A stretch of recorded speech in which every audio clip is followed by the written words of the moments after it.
Nada dering ponsel yang sama dengan punya Wusok, Suhyun menduga kalau Osunglah yang memegang HP kakakmu. Sekarang kendalikan emosimu. Janganlah berpikir akan melakukan hal yang sama. Masa depanmu itu masih panjang. Jadi berjanjilah untuk tidak menemui Osung seorang diri. Memastikan Changmi pulang dan tidak pergi. Ia berterima kasih pada Suhyun atas hari ini. Dan juga menyusun rencana untuk memastikan nada dering itu berkaitan dengan ponsel Wusok. Jadi, kita harus mengatur situasi untuk mengambil alih ponsel Osung dan melihat riwayat panggilannya. Karena ini adalah hari ulang tahun Chanmi, Suhyun bertanya tentang barang yang disukai untuk diberi sebagai hadiah ulang tahun. Lalu Chanmi menjawab, bagaimana kalau tali sepatumu saja? Kurasa itu adalah barang paling berharga yang kamu miliki. Melepas tali sepatu penuh kenangan, Suhyun teringat kalau tali ini sangat berharga karena sang ibu senang barang kesayangannya diteruskan oleh sang anak.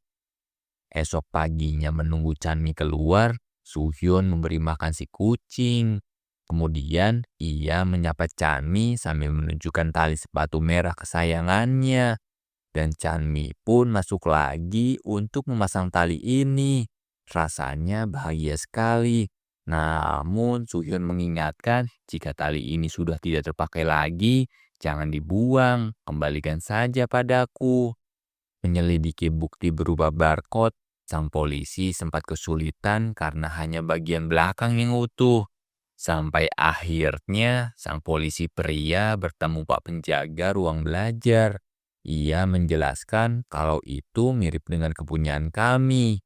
Bagian belakang barcode biasanya berisi informasi terkait waktu datang.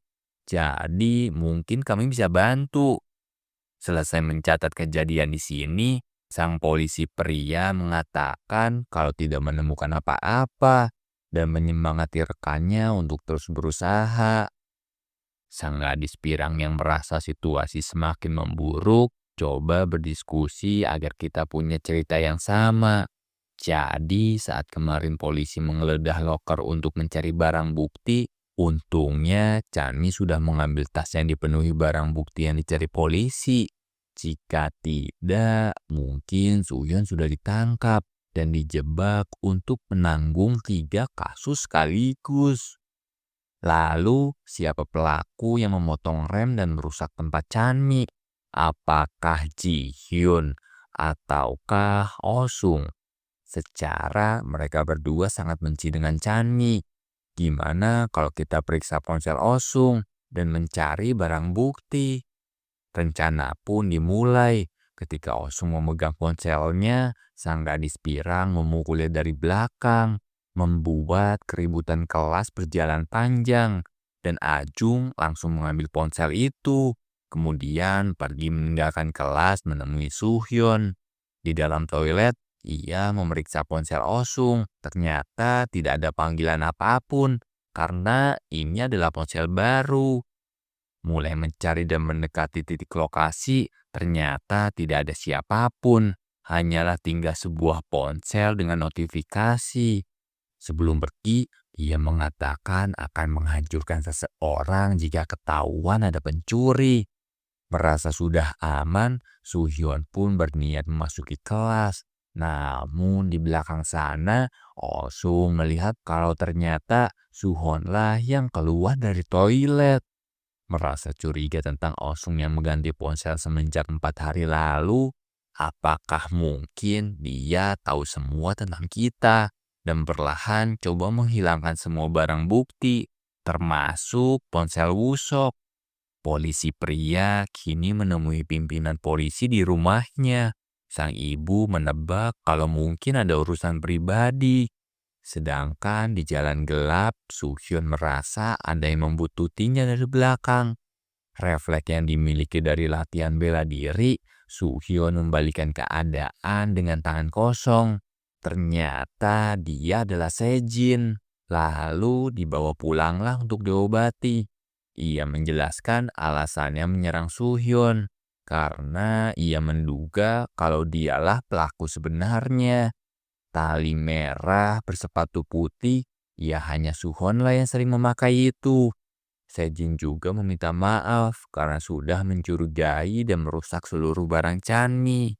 Ia merasa dikhianati karena Chanmi tinggal bersama orang yang kucurigai. Akhir pekan ini Sejin harus pergi ke luar negeri. Namun sampai saat ini pelaku asli belum terungkap. Jadi Sejin berpikir akan mengurus semuanya sendiri sebelum ia pergi ke negara lain. Kami mengerti perasaan marahmu. Untung saja Chanmi berhasil selamat dari kecelakaan motor karena rem yang sudah tidak berfungsi. Merasa Sejin tidak pernah memotong rem motor Chanmi, Suyon heran apakah ada pelaku lain. Memberitahu pimpinan tentang bukti barcode tanda masuk di sebuah ruang belajar, kami menyelidiki ternyata keterangan barcode itu mengarah tepat ketika Osung datang. Ia sangat yakin kalau barcode itu kepunyaan Osung dan hanya kertas itu yang ada di TKP. Jadi kita harus memastikannya terlebih dahulu. Hanya sang polisi prialah yang mengetahui tentang ini. Karena menurutnya harus memberitahu pimpinan terlebih dahulu dan menunggu perintah darinya. Di kantornya, sang polisi menambahkan informasi kalau waktu kejadian ponsel Osung tidak ada di lokasi, namun ada di ruang belajar, tetapi tempat itu sudah tutup. Kemungkinan ia meninggalkan ponselnya di ruang belajar, kemudian lanjut pergi. Osung juga sempat satu sekolah dengan remaja berandal itu, sebelum akhirnya ia dipenjara.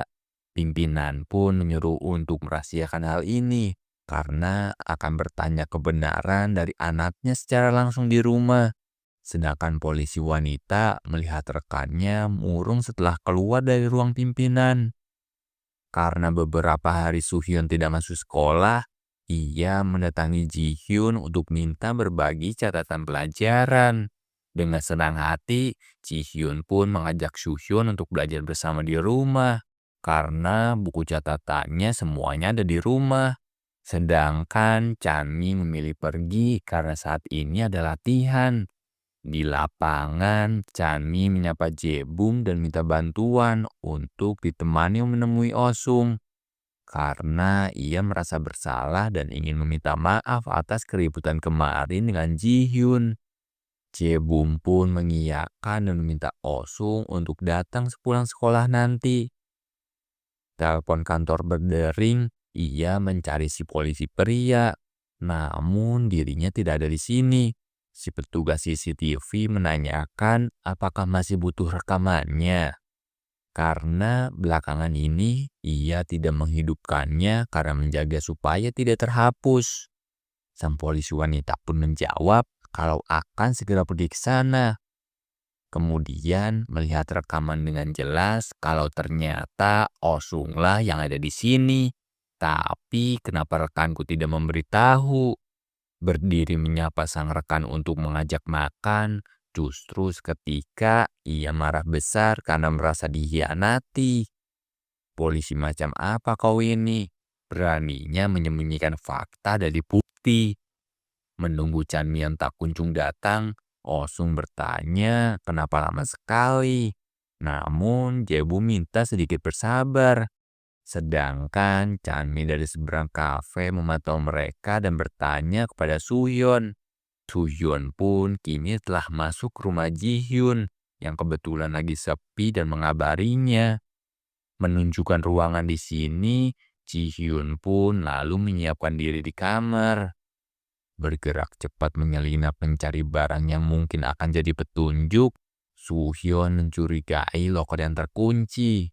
Namun, ia mendengar Ji-hyun sudah selesai berganti. Meminta untuk cari makan terlebih dahulu, Ji-hyun menawari masakan buatannya. Karena di rumah ini, ia sangatlah pandai.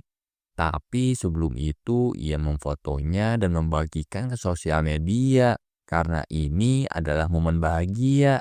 Melihat postingan sang adik dan membaca captionnya, Osung pun segera berlari pergi. Suhyun masih berusaha membuka laci dengan alat sederhana. Sampai akhirnya ia berhasil dan menemukan sekumpulan foto-foto masa lalu. Di depan pagar melihat sepatu Suhyun ada di sini, Osung pun langsung mencarinya untuk memberi paham. Beraninya kamu masuk ke sini dan menyelinap kamarku. Hari ini ponselku telah kamu curi kan? Kau pikir aku mudah dimanipulasi?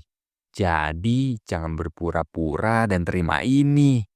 Pertengkaran pun terjadi. Beruntung sang polisi datang menunjukkan identitas diri dan membawa Osung segera ke kantor polisi. Semua situasi bersih tegang karena banyak hal yang terjadi. Ketika Osung tiba-tiba pergi dan Suhyun menemukan beberapa bukti foto mencurigakan. Sedangkan ibu Suhyun mendapat perawatan darurat karena kondisinya semakin memburuk dan harus segera memakai alat khusus. Sebagai awal, kami akan pasangkan alat.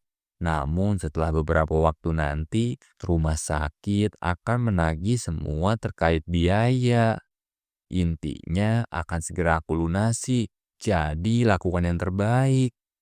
Menjawab pertanyaan dari polisi dengan santai, Osung menjelaskan posisi dirinya sewaktu jam kejadian. Bengkel mobil itu juga sama sekali tidak ia kenal. Terkait ponsel yang tertinggal, Osung bilang kalau dirinya memang seringkali pelupa. Kemudian pimpinan pun memanggil, ia menjelaskan kalau tidak bermaksud menyembunyikan fakta. Awalnya kupikir memang tugas seorang ayah untuk melindungi sang putra. Namun kini aku mulai setuju. Jadi lanjutkan saja tugasmu. Selanjutnya, Osung menemui para berandal dan menyusun sebuah rencana, serta membuka fakta kalau yang menyerang kakimu adalah Suhyun. Namun, ia pintar sekali hingga bisa mengelabui polisi dan kini malah menjebak diriku. Suhyun bercerita tentang permainan penghasil uang dengan sang gadis pirang. Tetapi ia menolak karena situasinya sedang buruk. Dan juga Suhyun kini jadi tersangka polisi. Lebih baik kamu pergi untuk menenangkan pikiranmu. Ajung hanya diam menatapnya melihat keadaan. Kemudian tanpa sepengetahuan siapapun, Ajung menemui bapak itu untuk melakukan aksi seperti biasa dengan diam-diam.